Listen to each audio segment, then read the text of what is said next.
तो आज ज्यामिति की इस अगली कड़ी में हम लोग समानांतर रेखा और तिर्यक रेखा के बारे में जानेंगे। साथ ही साथ संगत कोण, एकांतर कोण, कहीं और के अंतः कोण, इन सब की चर्चा की जाएगी। तो समानांतर रेखा किसे कहते हैं? समानांतर रेखा किसी तल में खींची गई वैसी रेखाएं जिनके बीच की दूरी हमेशा बराबर हो, कांस्टेंट हो, ऐसी रेखाएं जिनके बीच का डिस्टेंस हमेशा बराबर हो। सपोज दैट आपने रेल की पटरी देखी होगी। रेल की पटरी, उनके बीच की दूरी हमेशा बराबर रहती है। मेज के दोनों किनारे, किसी टेबल को ले लीजिए और टेबल के आमने सामने के किनारों को देखिए, उनके बीच की दूरी बराबर रहती है। आप अपना पुस्तक ले लीजिए, इस पुस्तक में ये किनारा और ये किनारा, इन दोनों किनारों को देखिए, इनके बीच का ये डिस्टेंस, चाहे ऊपर से मापिए चाहे नीचे से या बीच में, ये हमेशा बराबर है। अर्थात ये किनारा और ये किनारा क्या है? तो समानांतर। तो समानांतर रेखा वैसी रेखाएं जिनके बीच की दूरी हमेशा बराबर हो, उसे समानांतर रेखा कहते हैं। और ये रेखाएं एक ही तल में होती हैं। अब एक रेखा इस तल में हो और ये रेखा किसी दूसरे तल में हो, तब उसको समानांतर नहीं कहेंगे। समानांतर रेखा के लिए पहला कंडीशन यही है कि दोनों रेखाएं एक ही तल में होनी चाहिए। तिर्यक रेखा, तिर्यक रेखा वैसी रेखा होती है जो दो रेखाओं को दो अलग अलग बिंदुओं पर प्रतिच्छेद करती है, काट देती है।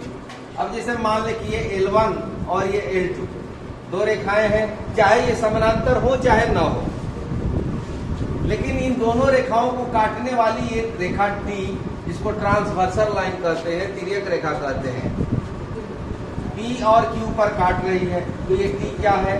तिर्यक रेखा है। तिरछी रेखा है जो काट रही है। अब ये तिर्यक रेखा समानांतर रेखा को भी काट सकती है और असमानांतर रेखा को भी काट सकती है। इसको प्रतिच्छेदी रेखा भी कहते हैं। यदि ऐसी स्थिति हो, ये रेखा L1, ये L2, ये L3, ये तीनों रेखाएं एक बिंदु पर एक दूसरे को प्रतिच्छेद करती है, तो ये प्रतिच्छेदी रेखाएं हैं। तो इस तरह से समानांतर रेखा, तिर्यक रेखा, प्रतिच्छेदी रेखा, इन सब के बारे में आपको जानना है।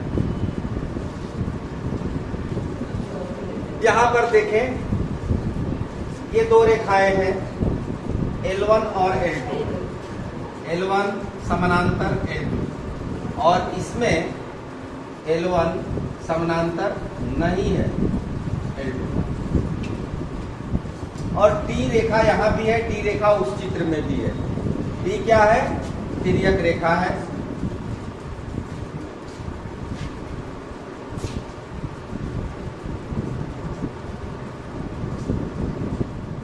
L1 और L2 दो समानांतर रेखा को तिर्यक रेखा T1 प्रतिच्छेद करती है P और Q पर, और यहां भी L1 और L2 ये समानांतर नहीं है, इनको भी तिर्यक रेखा T काटती है P और Q पर।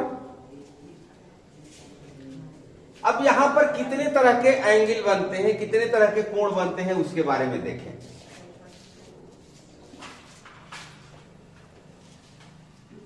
एक ये कोण हुआ, एक नंबर दे दें संकेत रूप में, ये दूसरा, ये तीसरा, चौथा। एक बिंदु पर जब दो रेखाएं कट रही हैं, यहां पर L1 और T दोनों P बिंदु पर कट रहा है, तो यहां चार कोण बन रहे हैं। ठीक उसी तरह से L2 और T Q बिंदु पर कट रहे हैं, तो यहां भी चार कोण बन रहे हैं, 5, 6, 7 और 8। ये दोनों तरफ तीर का निशान ये दर्शाता है कि इस रेखा को अनंत तक हम बढ़ा सकते हैं। रेखा और रेखाखंड में ही अंतर है। रेखा की लंबाई अनंत होती है और रेखाखंड की लंबाई निश्चित होती है। रेखाखंड में दो अंत बिंदु होते हैं, लेकिन रेखा में कोई अंत बिंदु नहीं होता है, उसकी लंबाई अनंत तक जाती है। ठीक उसी तरह यहां भी हम दिखा सकते हैं।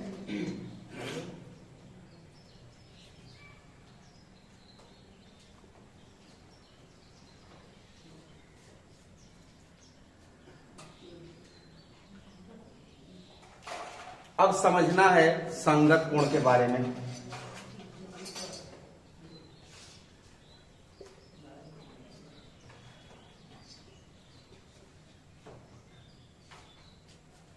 संगत कोण किसे कहते हैं? कौन सा कोण इसमें संगत कोण होगा, करेस्पॉन्डिंग एंगल होगा? एकांतर कोण कौन होगा?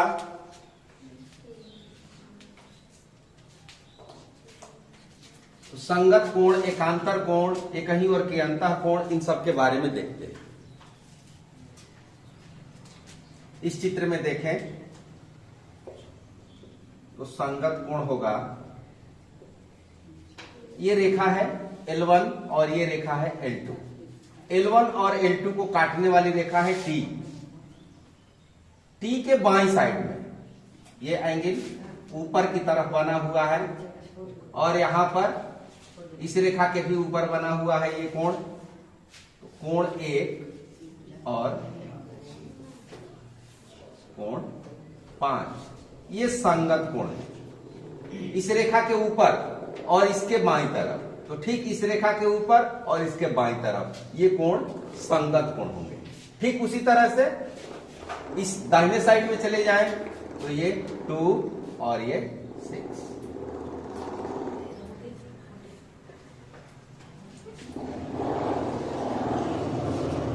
सेवन और 3,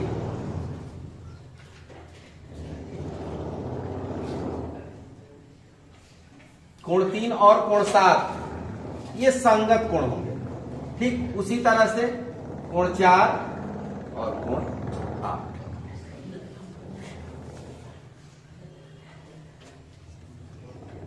इन्हें संगत कोण कहा जाएगा। समझ गए? इस चित्र में भी होगा। इस चित्र में भी 1 का संगत 5, 2 का 6, 3 का 7 और 4 का संगत 8 होगा। यदि रेखा के ऊपर का एंगल लेंगे तो इस रेखा के भी ऊपर का एंगल लेंगे। ट्रांसवर्सल लाइन तिर्यक रेखा के बाईं तरफ तो नीचे में भी बाईं तरफ। यदि दाहिनी तरफ का लेते हैं तो दोनों में दाहिनी तरफ लेंगे और ऊपर का लेते हैं तो ऊपर, या नीचे का रहेगा तो नीचे का। इस तरह से संगत कोण के बारे में आपको जानना है कि किसको संगत कोण कहेंगे। आपको प्रश्न में चित्र में रहेगा, आपको समझना होगा कब संगत कोण बराबर होंगे, कब एकांतर कोण बराबर होंगे। इस तरह के बारे में आपको अभी साध्य में या स्वयं सिद्ध अभिगृहित में बताया जाएगा। तो संगत कोण पहले समझ लीजिए। इसके बाद एकांतर कोण। एकांतर कोण क्या होता है?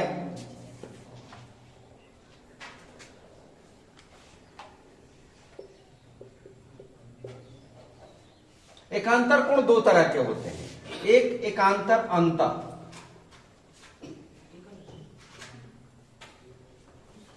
और एक होता है एकांतर बाह्य।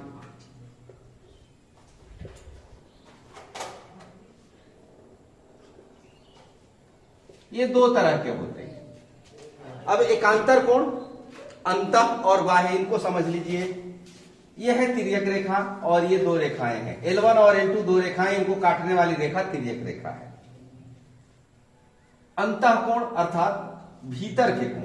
अब ये भीतर के कोण है 3, 4, 5, 6, दोनों रेखाओं के अंदर में स्थित है तो ये अंतः कोण हुए। और 1, 2, 7, 8 रेखांक बाहर है तो इसको बाह्य कोण कहेंगे। अब एकांतर, एक अंतर करके, यदि इधर से हम इस एंगल को लें, तो उसका एकांतर ये हो जाएगा, एक बाएं साइड का तो दूसरा दाएं साइड का, ये अंतः में आएगा। 4 का एकांतर 6, 4, 6, ये एकांतर कोणों का जोड़ा हुआ। उसी तरह से 3 का क्या होगा? 5 होगा।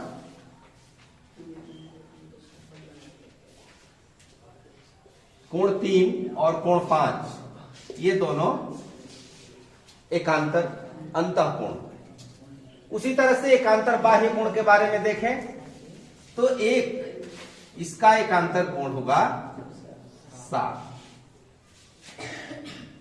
कोण 1 कोण 7, ये एकांतर बाह्य कोण।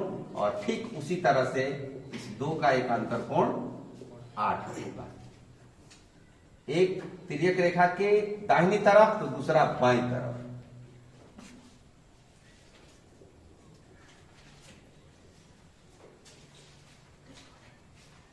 तो एकांतर कोणों के भी 4 जोड़े बनते हैं, 2 अंतःकोण में और 2 बाह्य कोण में। संगत कोणों के कितने जोड़े बने हैं? ये भी 4 जोड़े बने हैं, 4 युग्म संगत के, 4 युग्म एकांतर।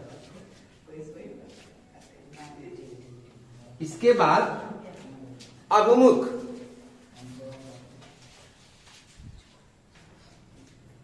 अभिमुख अंतःकोण, इसके बारे में देखें। एक ही ओर के, जिसे ये लाइन है और इस लाइन के एक ही ओर अंतःकोण है 4 और 5। तो ये 4 और 5, और इस साइड से देखें तो 3 और 6।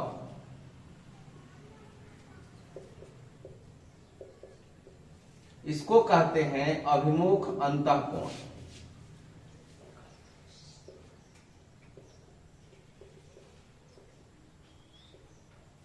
तो अभिमुख अंतःकोणों के 2 युग्म तैयार होते हैं। ठीक उसी तरह से अभिमुख बाह्य कोण भी हो सकता है। 1 8, 2 7। इस प्रकार ये कोण आपको समझना है, संगत कोण, एकांतर कोण और अभिमुख कोण। इसको पहले आप लिख लें। इसके बाद एक नियम देखें। अभिगृहित को स्वयं सिद्ध कहा जाता है, और यह नियम कहता है कि यदि एक तिर्यक रेखा 2 समानांतर रेखाओं को प्रतिच्छेद करे तो संगत कोणों का प्रत्येक युग्म बराबर होता है। यहां पर देखिए एम और एन 2 समानांतर रेखाएं हैं। एम समानांतर एन को तिर्यक रेखा टी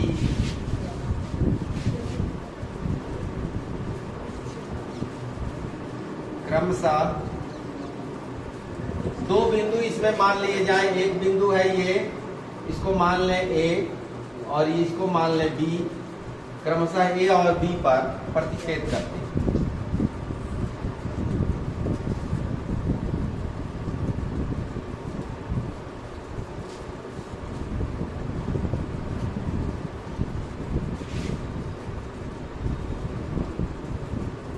तो ये नियम क्या कहता है? यदि एक तिर्यक रेखा 2 समानांतर रेखाओं को प्रतिच्छेद करे, यहां तक तो हम पहुंच गए कि एम और एन 2 समानांतर रेखा है, इनको तिर्यक रेखा टी काटती है, ए और बी पर प्रतिच्छेद करती है। तो 2 के बाद जो कुछ दिया हुआ है ये परिणाम है। संगत कोणों का प्रत्येक युग्म बराबर होता है। अब इसमें संगत कोण कौन कौन है? एक का संगत क्या है? 5 है, तो कोण 1 इसके बराबर, कोण 5 के बराबर होगा। कोण 2 उसका संगत 6 है, तो कोण 2 का जो मान होगा कोण 6 के मान के बराबर होगा। कोण 3 का कोण 7 के बराबर होगा। उसी तरह कोण 4 का मान कोण 8 के मान के बराबर होगा। ये क्या है? तो संगत कोण।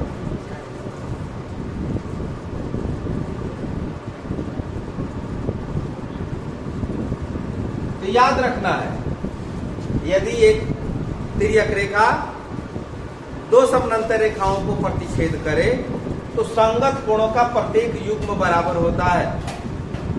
इसके विपरीत भी, यदि कोई रेखा 2 रेखाओं को प्रतिच्छेद करे, यहां पर समानांतर शब्द हटा दीजिए, यदि कोई रेखा 2 रेखाओं को प्रतिच्छेद करे और संगत कोण बराबर हो तब रेखाएं समानांतर होती हैं। यदि ये दिया हुआ है, ये कोण बराबर है और ये संगत कोण है, तो इसका मतलब कि रेखाएं समानांतर हैं। तो ये नियम और इसका विलोम दोनों लागू होगा आगे साध्य सिद्ध करने में, प्रमेय को प्रमाणित करने में और प्रश्नों को हल करने में। इसलिए इस नियम को याद रखना होगा आपको। अब एक प्रमेय देखते हैं 6.2। यदि एक तिर्यक रेखा दो समानांतर रेखाओं को प्रतिच्छेद करे तो एकांतर कोणों का प्रत्येक युग्म बराबर होता है। इस प्रमेय को प्रमाणित करने में इसी का प्रयोग होगा। इसका विलोम है अभिग्रहित 6.4।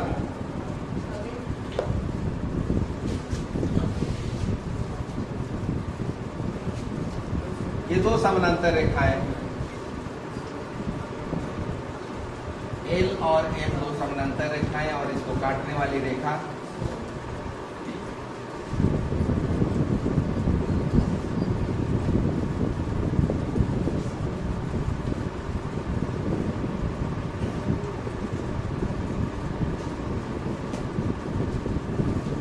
मान लीजिए एल और एम दो समानांतर रेखाएं हैं, या इसको ए बी और सी डी भी लिख सकते हैं। ये हुआ साधारण प्रतिज्ञा। जब आपको बताया गया था जब दो सरल रेखाएं परस्पर प्रतिच्छेद करें तो शीर्षाभिमुख कोण समान होते हैं, इसके पहले का प्रमेय है, तो उसमें मैंने बताया था कि ये साधारण प्रतिज्ञा है और उसकी बातों को चित्र के माध्यम से व्यक्त करना मुख्य प्रतिज्ञा या विशेष प्रतिज्ञा कहलाता है। तो चीज दिया हुआ है, गिवन।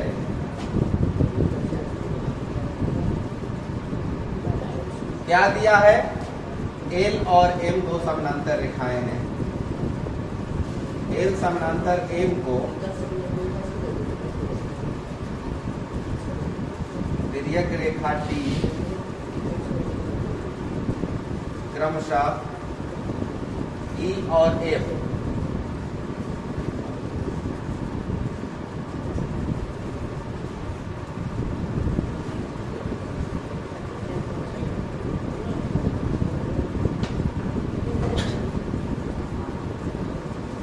ई और एफ दो बिंदुओं पर प्रतिच्छेद करती है।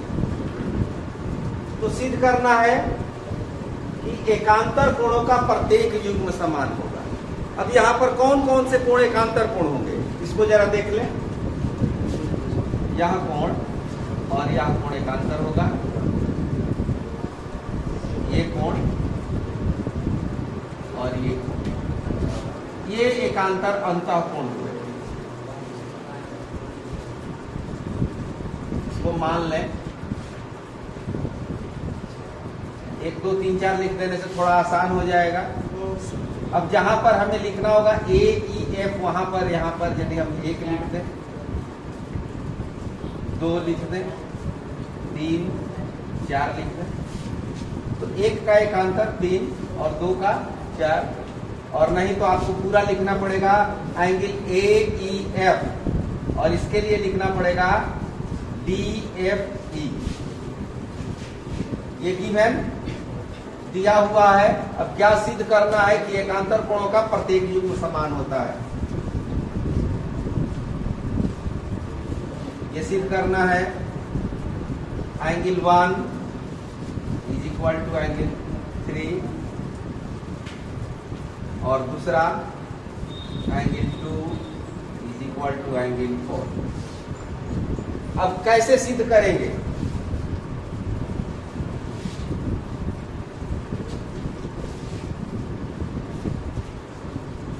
यहां पर एक एंगल हम ले लें, 5 मान लें 5।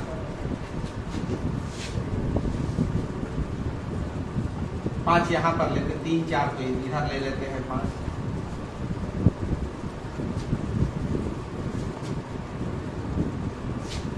अब कौन सा नियम हम लागू करें कि हम परिणाम तक पहुंच जाएं? हमारे पास 2 सूत्र है।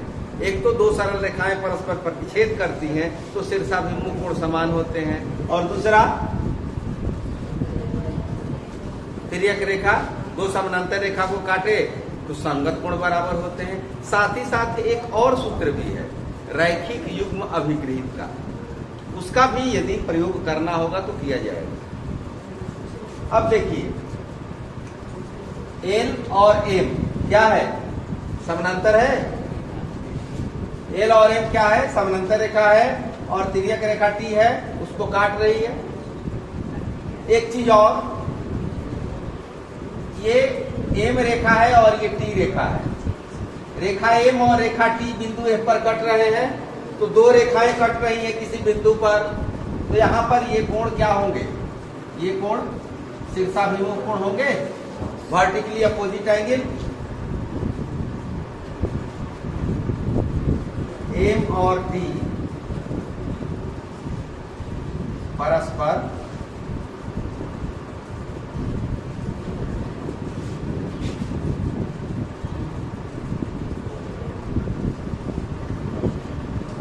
एफ पर कटते हैं, इसलिए angle 5 is equal to angle 3। ये किस प्रकार का कोण है इसको लिख देना होगा, शीर्षाभिमुख कोण।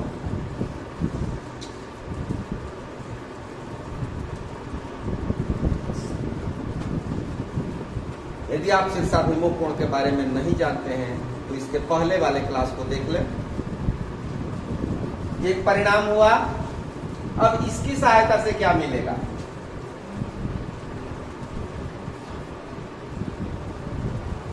एल समानांतर एम को तिर्यक रेखा काट रही है टी,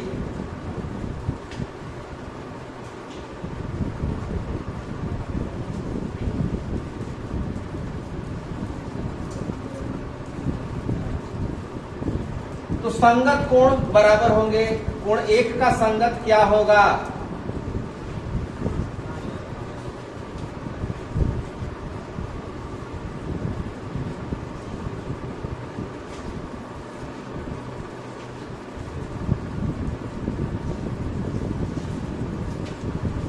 कोण एक का संगत कोण 5 होगा, और कोण 5 किसके बराबर है? 3 के बराबर है।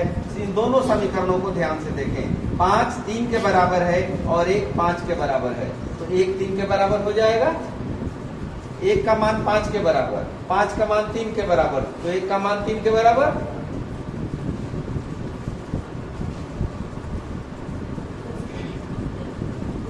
समीकरण 1 और 2 से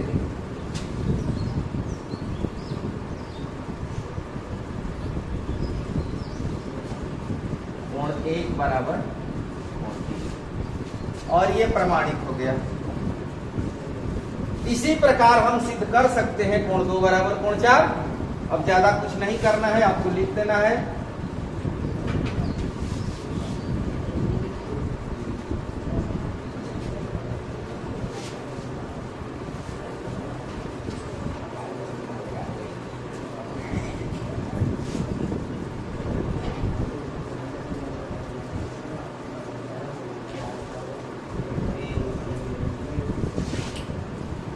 अंत में प्रूफ लिखना अनिवार्य है।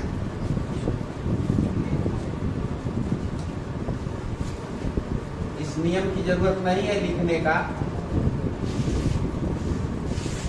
तो इस प्रकार ये प्रमेय प्रमाणित